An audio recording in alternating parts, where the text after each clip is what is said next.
I'm Carl King, and this is the Carl King Podcast, where I talk about music, filmmaking, and general creativity stuff.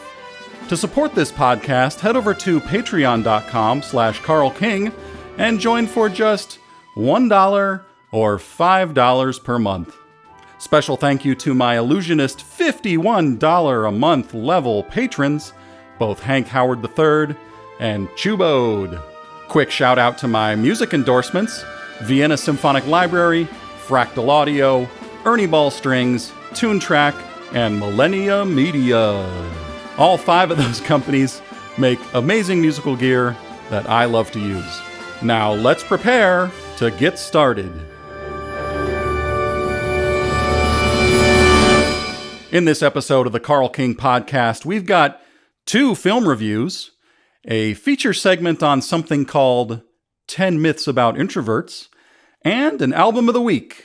But first, let's start with a Carl King the Human update.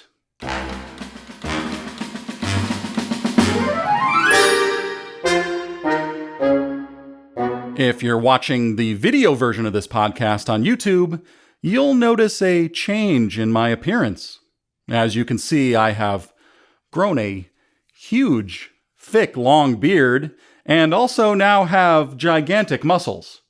And this is because I've decided that I want to look exactly like my hero, John Cooper of Skillet. It's pretty impressive that I'm about halfway there in only a week. And people ask me all the time, Carl King, what's your secret? Well, extreme workouts for one, but the real secret is taking the Bible literally. I actually went out for a walk yesterday, and several people stopped and asked me for autographs and to pray with them. But I'm still saving up for a pair of camouflage shorts and one of those hats with the flat brim that goes straight across. And at that point, the transformation into John Cooper will be 100% complete. In other news, this past week, we finished recording all of the VO for my new animated pilot, Dragontooth Inn. Well, that's right, Stephanie Sutherland came in to re-record a few updated lines of dialogue. So I now have a rough assembly of all of the voice acting. The next step is to polish the timing of the edit, add sound effects, and score the music. After that, I can turn it over to Lance Myers to begin on the animatic. And I will be posting bits of my progress inside my Patreon. And last, here's something fascinating. Friday, I woke up in the middle of the night and read a Seth Godin blog where he mentioned a website called Lexica. And I thought, well, what the heck is that? So I clicked on it. Well, it took me maybe 30 minutes to figure out what I was looking at because I could not believe what I was seeing. Lexica is a search engine for AI-generated images. Folks, I am stunned by this website. I sat there for hours typing in search terms and laughing to myself. And here's the cool thing. You can even search for AI-generated memes. I have to say, Lexica is possibly the only thing AI is good for, and it is surrealism heaven. For the audio-only listeners, I'm going to post my favorite 5 AI-generated memes on my website's blog, so go over there and have a look. That's carlkingdom.com/blog. Now, let's get started with this week's film reviews.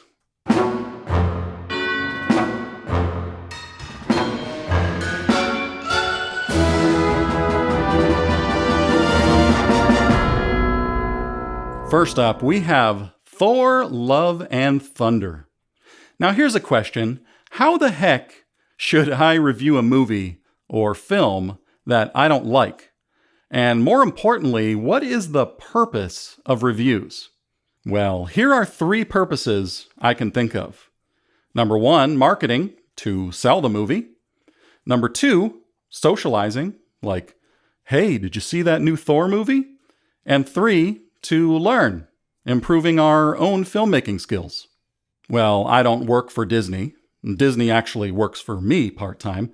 And I don't have any friends, so I'm going to focus on number 3. And here's how.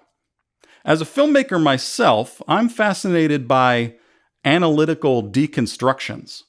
What can I learn by pulling a movie or film apart? Well, by doing that, I can isolate the elements. I can think about the writing, the directing, the cinematography, and the editing as separate things. And that gets me at least one level deeper than the circular opinion of, well, I didn't like it because it was bad, so I didn't like it because it was bad. What if you had an imaginary sort of mixing board and you could turn up and down the various faders that control the ingredients of a movie? For instance, you could take any movie and mix in more action, or you could turn down the knob that says romance, or maybe you could crank up the dialogue speed fader all the way so it turns into an Aaron Sorkin movie. Now, since we all have different tastes, wouldn't everyone's personal mix of the movie be totally different? Imagine if everyone had their own version of Blade Runner. Probably not too far in the future, we'll be able to actually do this with AI, and what a nightmare world that will be. Because if every movie were customized to maximize our own personal enjoyment, maybe at the very least we'd get bored. And maybe being exposed to someone else's very specific vision, challenging our own tastes, is the point of films in the first place. But as purely an educational exercise, if I had that movie mixing board, what would be my own personal remix of Thor, Love and Thunder? Well, let's see.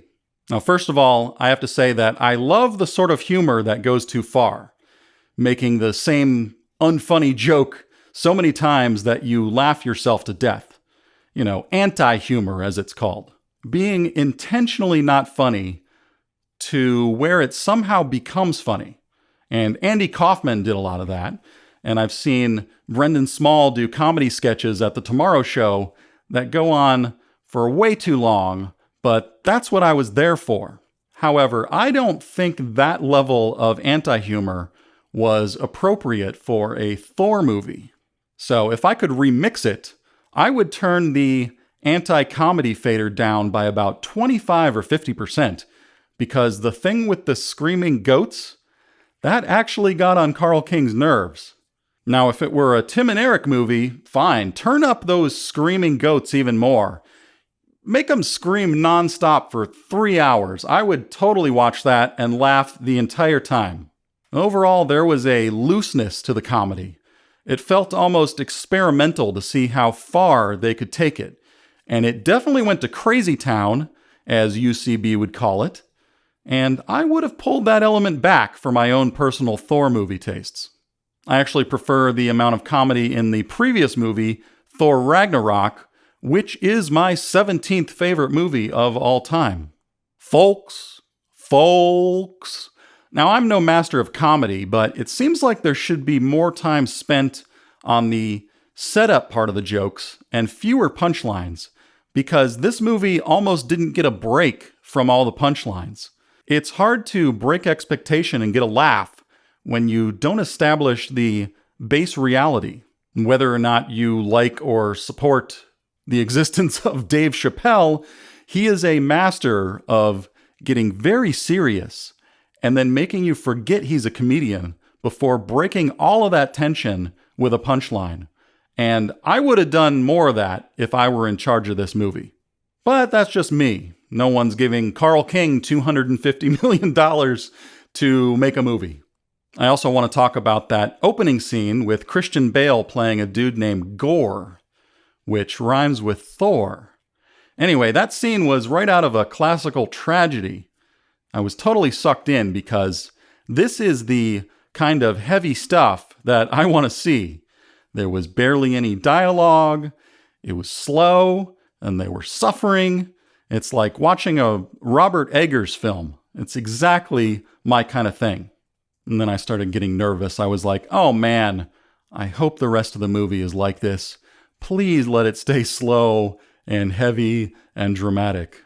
But nope, they tricked me again.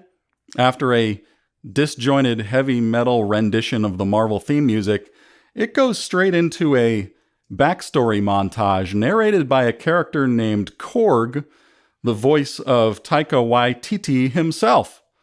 And it's a different movie than the one I was just watching. Like, what happened? The montage actually reminded me of one of those pitch meeting YouTube videos by Ryan George. And I wondered if Waititi was trying to beat Ryan to the punch by making fun of his own movie. It just felt very YouTube-y. And I don't remember what movie I recently talked about that also had that YouTube-like editing, but this is becoming a thing, so let's keep an eye out for that in the future.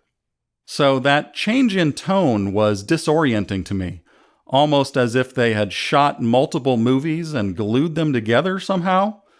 So that's another knob I would turn way down, that jumpy tonal juxtaposition knob. Is that a thing? Does the imaginary movie mixing board have one of those?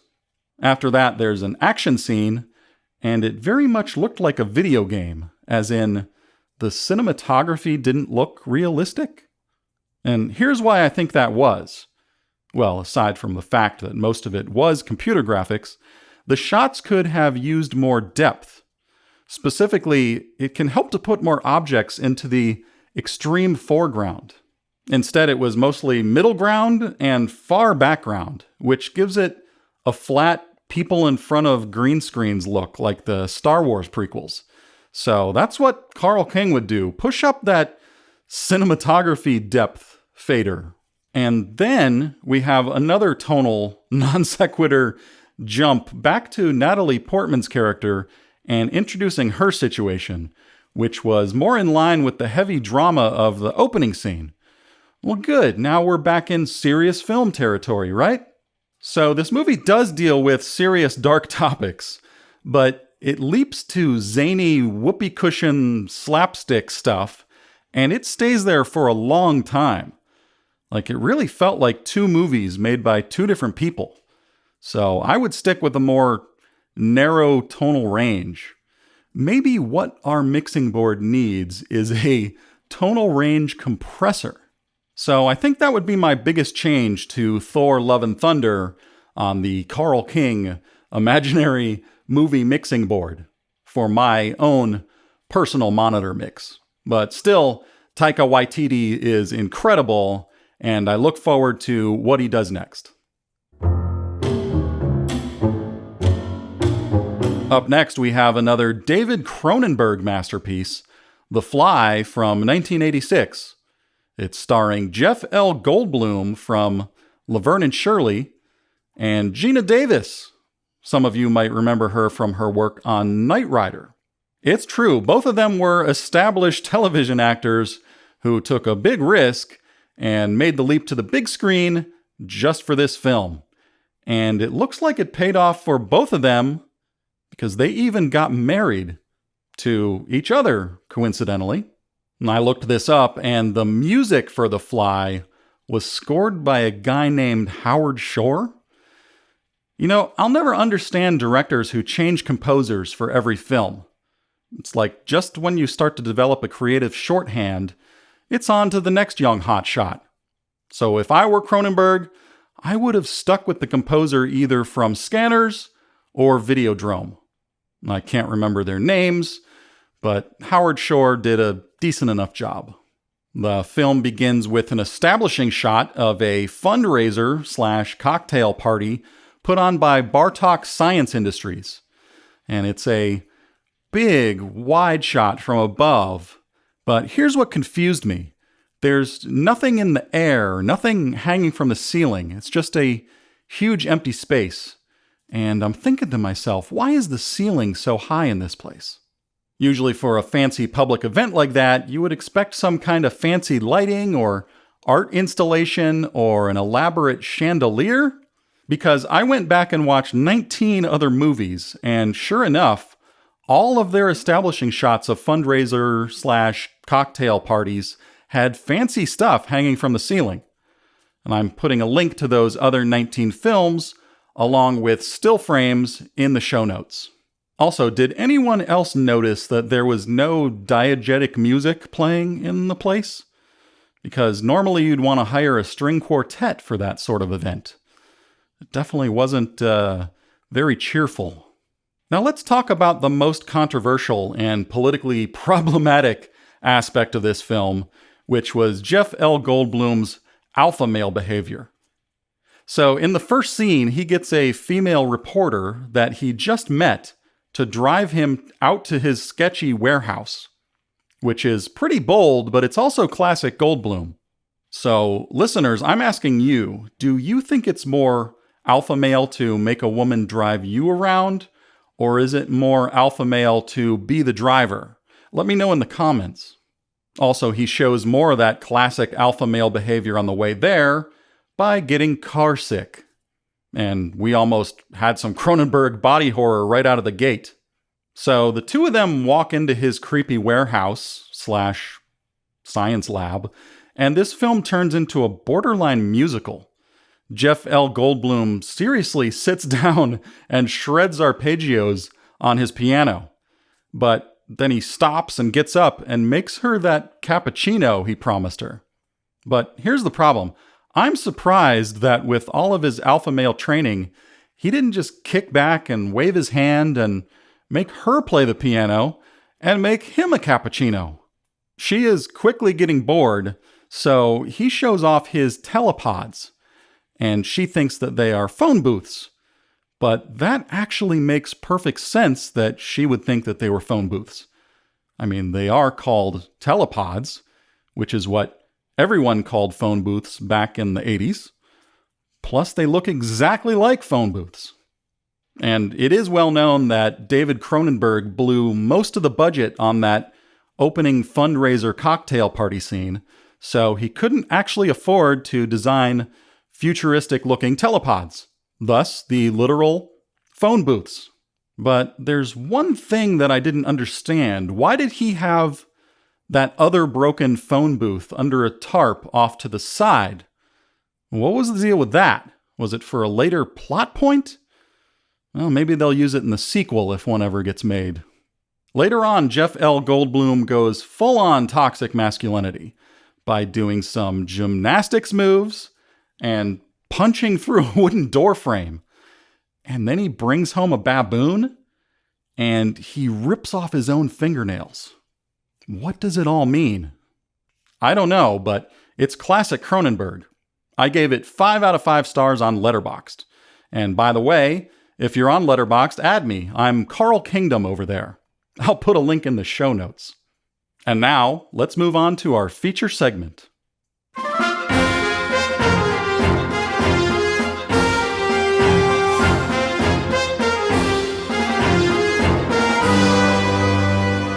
Ever seen that list going around for the past decade or so called 10 Myths About Introverts?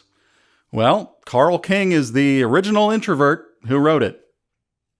Hi, sorry to disappoint you. I want to accomplish 2 things here. Number 1, take credit for writing 10 Myths About Introverts because, hey, I did. And 2, review the 10 myths after all these years. I'm going to add some director's commentary. How do they hold up? Well, we're going to find out. If you're not familiar with it, 10 Myths About Introverts was written as a list of misconceptions about introverts. How we're shy, how we hate people, and how we should just smile more to make other people more comfortable. As a creative person, I've always hoped to reach a large audience with something I've made. And 10 Myths About Introverts has reached an absurd amount of people. Millions of people have read it, around 3 million to be specific, which is a lot for a blog. And that's just on my own website. I originally wrote it in 2009, and it sat there on carlkingcreative.com for 2 years. And like most of my blog posts, few people noticed it. And then one day in 2011, it went viral. I opened my email to an avalanche of people personally thanking me for it, asking me for advice, and telling me how much it changed their lives. I was like, what? I was trying to figure it out, and it turned out it got picked up by one of the bloggers on Wired magazine. At first, people would ask for permission to share it or repost the 10 myths. And I'd say, sure, just give me credit and link back to me. I mean, that seems to make sense. But soon my intro and my name got deleted from the myths, and people turned them into inspiring motivational images and spread them all over social media. Now, I actually looked, and people are still, as of last week, making YouTube videos of my 10 myths and not crediting me. There are animated videos and all sorts of stuff out there. And one guy even stole the title and wrote his own 10 myths about introverts, I guess to capitalize on just the title itself, which is really weird. Now, how does that feel to have your personal writing straight up plagiarized? Well, maybe it's how someone feels when they become a meme. It's like an aspect of you is taken by the world and you get nothing in return. So to set the story straight, here's the history of 10 Myths About Introverts by Carl King. On May 31st, 2009, I emailed my friend Zeke and told him I had just read Introvert Advantage by Marty Olson Laney. And that's what started it all, because that book blew my mind. Some of the myths were basic ideas on introversion from Wikipedia and also Introvert Advantage, but some were my own observations, as I'll explain later. But I did start the post with an image of the book and a link to it. I first posted the 10 Myths About Introverts as a note on Facebook the next day on June 1st, 2009. And I don't know when, but I eventually added it as a page on my WordPress-driven website under my Resources tab. But here's a screenshot from archive.org from June 2010, the first time it was captured there. And I'll also put a link in the show notes. While it was cool that people were finding value in something I wrote, I honestly felt kind of annoyed because as a musician, I had been working so hard for 20 years trying to get the world's attention. And something I typed in probably 30 minutes somehow hit the jackpot. I had a book deal at the time with MWP for So You're a Creative Genius, Now What? And it was kind of crazy timing that I had a book coming out at the same time my little blog was going viral. People around me suggested I write a book about introverts and fast, but I actually resisted commercializing it because the idea of that just felt gross. And besides, there were already plenty of books about it. What more could I say? It was kind of funny, but I was actually the #1 Google result for the word introvert for quite a while. I remember it was actually above the Wikipedia page on introversion. Parents started writing to me for advice on raising their introvert kids. And I was like, I have no idea. I don't even have kids. I tried being compassionate and keeping up with the emails at first, but eventually I just stopped replying because there's only so many times you can write the same email without feeling fake. And I was the wrong person to be asking about any of that stuff. My only attempt to possibly commercialize it was I had a little PayPal donation link at the bottom of the page. And I got random donations over the years, probably added up to a few $100s. But that's the most I did to cash in. People all around the world volunteered to translate it into other languages, so I posted those translations on the site too. There was French, Portuguese, Italian, Dutch, Spanish, German, and even Hungarian. The next year, introversion blew up. There were books everywhere. There was Susan Cain, the lady with the boots, giving her TED Talk, The Power of Introverts. She packaged introversion and sold it successfully. Actually, someone who claimed to be from Susan Cain's team at the time emailed me, said they were starting a new company or website for introverts, and asked me if I'd be interested in writing for it. And I said, sure. And I never heard back.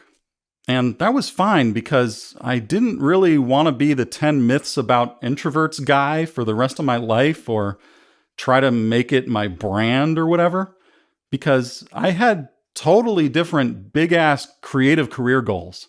I wanted to write for animation and Make Adult Swim cartoons. Of course, writing 10 Myths About Introverts was a revelation to me. I mean, I wrote it in a fit of self-discovery. But by the time anyone noticed it, years had passed. People wanted to believe I was the introvert guru or something. And I wasn't about to pretend to be. I was just some dude that wrote a blog. As time passed, I truly wondered if what I wrote had any validity, because I'm no scientist. And I thought maybe what I wrote is a list of my own eccentric personality traits with the label introvert slapped onto it. It kind of creeped me out that so many people were identifying possibly not with introversion, but with what could be Carl Kingism. So let's go through the 10 myths about introverts. What does Carl King, the original introvert, think of them now? Myth number 1. Introverts don't like to talk. This is not true. Introverts just don't talk unless they have something to say. They hate small talk. Get an introvert talking about something they are interested in, and they won't shut up for days. I'm skeptical of what I wrote here about how introverts hate small talk, because what I'm describing could be Asperger's or PTSD or social anxiety or just a lack of social skills. Again, I'm no scientist. I feel like myth number 1 is a description of my own social behaviors depending on my mood. And I do suspect some level of autism runs in my family. I can be bad at what's called active listening, which is giving the other person visual and auditory cues that you're engaged. Like mirroring their behaviors. But I'm working on it. I also just don't have a super expressive face, as you can tell. Anyway, calling a lack of small talk an introvert behavior doesn't seem fair. Myth number 2. Introverts are shy. Shyness has nothing to do with being an introvert. Introverts are not necessarily afraid of people.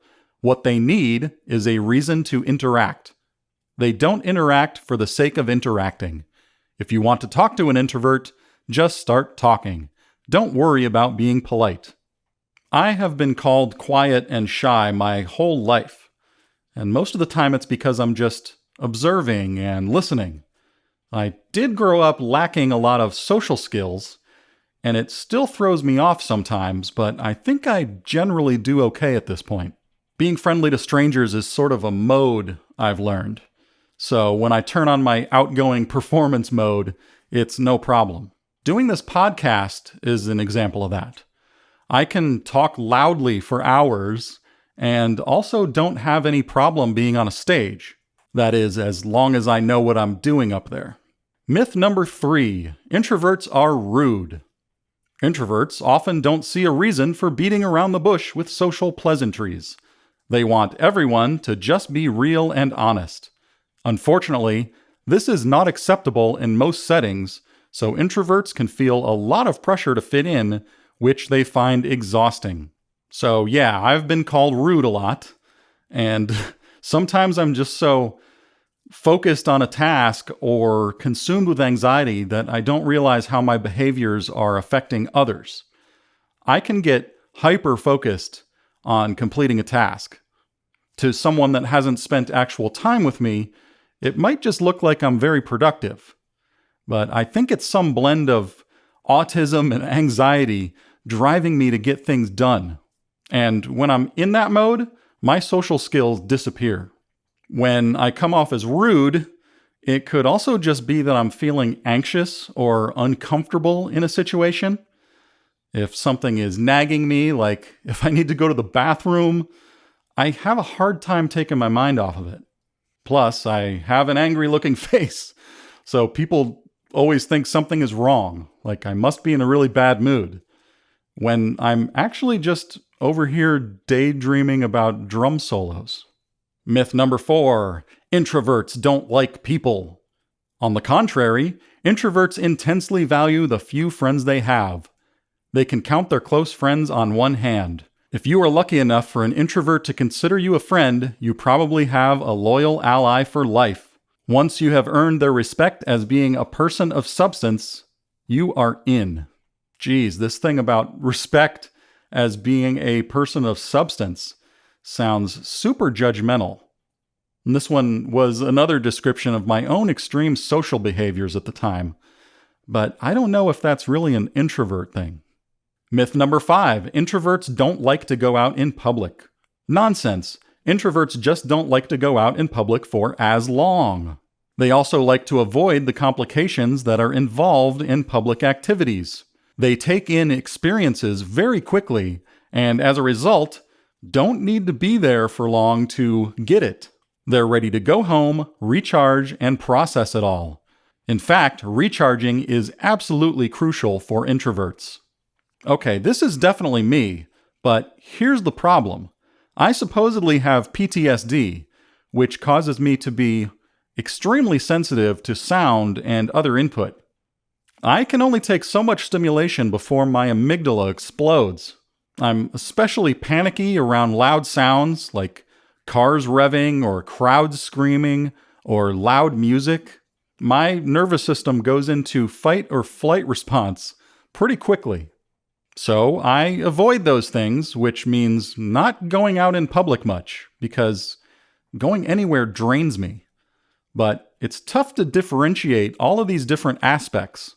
A bit of genetic autism, PTSD, introversion. How can you know what really causes a behavior? Myth number 6, introverts always want to be alone. Introverts are perfectly comfortable with their own thoughts. They think a lot. They daydream. They like to have problems to work on, puzzles to solve. But they can also get incredibly lonely if they don't have anyone to share their discoveries with. They crave an authentic and sincere connection with one person at a time. Again, this is me. I can spend 90% of my time alone and be totally okay. But I need my wife and my friends and family the other 10% of the time as my sort of home base. My dad was a total hermit, and as far as I know, he didn't even have one adult friend. He seemed to just like his peace and quiet. But he loved his family being around, even if he didn't talk to them much. And that's just how he operated. So I probably inherited that from him. Myth number 7, introverts are weird. Introverts are often individualists. They don't follow the crowd. They'd prefer to be valued for their novel ways of living. They think for themselves, and because of that, they often challenge the norm. They don't make most decisions based on what is popular or trendy. Now, that one is the most left field of all of the myths, because I doubt eccentricity has anything to do with introversion, but I could be wrong. I'm surprised I didn't add myth number 11, introverts eat burritos from Whole Foods every day, laugh at poop jokes, and constantly talk about Steve Vai. Myth number 8, introverts are aloof nerds. Introverts are people who primarily look inward, paying close attention to their thoughts and emotions. It's not that they are incapable of paying attention to what is going on around them, it's just that their inner world is much more stimulating and rewarding to them. It sounds like I was conflating introversion and introspection in this one. But yeah, it is another description of my own personality. Myth number 9, introverts don't know how to relax and have fun. Introverts typically relax at home or in nature, not in busy public places. Introverts are not thrill seekers and adrenaline junkies. If there's too much talking and noise going on, they shut down. Their brains are too sensitive to the neurotransmitter called dopamine. Introverts and extroverts have different dominant neuropathways. Just look it up. Just look it up? Well, that settles it. I got that sciencey stuff out of Introvert Advantage. And I honestly have no clue what dopamine is, or what dominant neuropathways really are. And I'm going to guess that a book from 2002, 20 years ago, is outdated by now. Myth number 10, introverts can fix themselves and become extroverts. A world without introverts would be a world with few scientists, musicians, artists, poets, filmmakers, doctors, mathematicians, writers, and philosophers. That being said, there are still plenty of techniques an extrovert can learn in order to interact with introverts. Yes, I reversed these two terms on purpose to show you how biased our society is. Introverts cannot fix themselves and deserve respect for their natural temperament and contributions to the human race. In fact, one study, Silverman, 1986, showed that the percentage of introverts increases with IQ. Again, I was projecting my own judgmental beliefs onto this one. I was making introverts out to be these grand visionaries, advanced beings, more special than extroverts. But there's no rule that says introverts need to be intellectuals or creatives. I was just making a big deal out of that because that's what I wanted to be. But regarding this number 10 myth, I'm on board with the idea that you don't necessarily need to fix yourself just because you're different. Now, you can learn skills to blend in and get along with others, or you can not. Maybe you want to stand your ground and fight for the rest of your life, and that is up to you. But I know what it's like to have people point at you and say, "Look at him, he's not like us." Well, maybe that's okay, and that's the point I was really trying to make. Overall, I think 10 Myths About Introverts was too simplistic, because I took a complex area of psychology and I turned it into a team sport, like introverts versus extroverts. And the reason I did that was some extroverts around me at the time thought there was something wrong with me because I hated parties and having people over constantly. So writing 10 Myths About Introverts was my way of defending myself. But when I wrote it, I didn't know much about PTSD, autism, and social anxiety, all of which are things I believe I experience in varying degrees. But which is which? Do they overlap and cause each other? In the end, as much as I'm skeptical of 10 Myths About Introverts' scientific accuracy, no one ever wrote me to tell me how flat out wrong the list was. Most people said, "Oh my God, this whole list is me." So that must count for something. It's pretty wild to think that 10 Myths About Introverts resonated with so many people, helping them understand themselves and their family members. But I never, ever expected that to happen. It's more evidence that you can't predict which thing you make will reach and affect millions of people. So creators, keep at it. And now, on to the album of the week.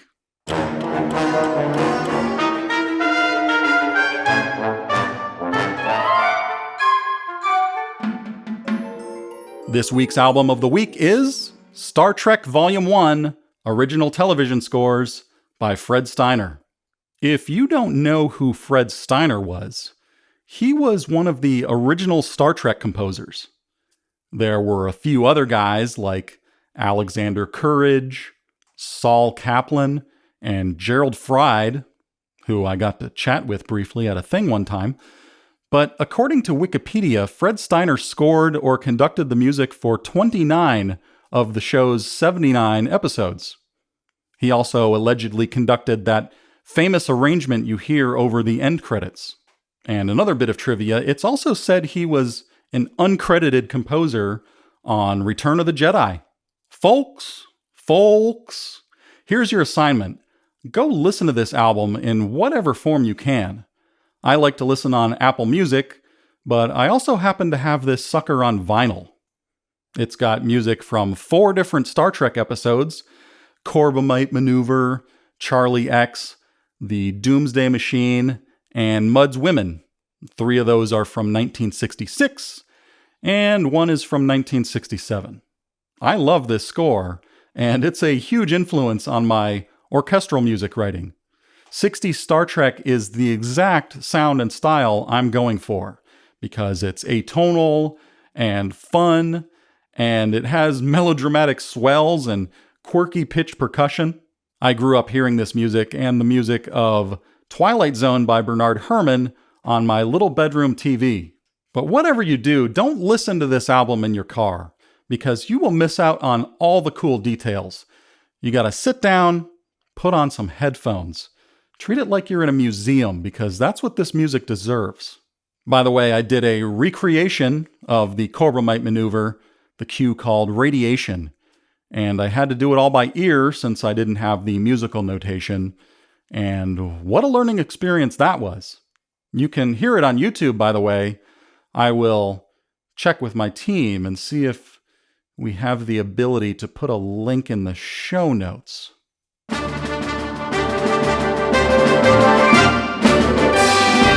Okay, that's the end of this episode of the Carl King Podcast. Remember to subscribe on Spotify, Apple Music, or anywhere else you listen to these dang podcasts. And support the creation of more episodes by joining my Patreon for $1 or $5 a month. That's patreon.com/Carl King. And as always, special thanks to my $51 a month patrons at the special illusionist level, Chubode and Hank Howard III. And thank you to all of the very good friends of Carl King for listening. And as I always say, folks, fold